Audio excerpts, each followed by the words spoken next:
Hi everyone.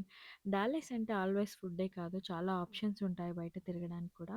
అందులో ఏటీఎంటీ discovery district ఒకటి. ఎంట్రన్స్‌లోనే fall థీమ్‌ని represent చేసి ఒక స్క్రీన్ ఉండింది. లోపల ఆ బిగ్ స్క్రీన్ చూస్తే అయితే నాకు న్యూయార్క్ దగ్గర టైమ్ స్క్వేర్ దగ్గర ఉన్న స్క్రీన్సే గుర్తొచ్చాయి. చాలా అంటే చాలా బాగున్నాయి.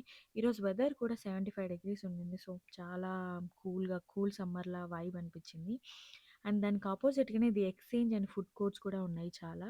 సో, చాలా ఫుడ్ ఆప్షన్స్ కూడా ఉండే. అలా కూల్ వెదర్‌లో ఈవినింగ్స్ డౌన్ టౌన్‌లో అలా వాక్ చేస్తూ ఫ్యామిలీతో టైమ్ స్పెండ్ చేయడం అయితే నాకు మోస్ట్‌లీ న్యూయార్కే గుర్తు చేసింది. సో, మీరు కూడా మీ ఫ్యామిలీతో ట్రై చేయండి. Definitely this is a good option. And music కూడా ఆల్వేస్ ఆనే ఉండిందక్కడ. అండ్ చాలామంది వాళ్ళ కిడ్స్‌తోనొచ్చారు. అండ్ మా చిన్నోడు కూడా ఫస్ట్ టైమ్ డౌన్ టౌన్ చూసాడనక చాలా ఎక్సైటెడ్‌గా ఉన్నాడు. సో, మీరు కూడా మీ కిడ్స్‌తో, మీ ఫ్యామిలీతో ట్రై చేయండి. And also it is a free access కూడా. For more interesting topics, please like, share, follow, and subscribe.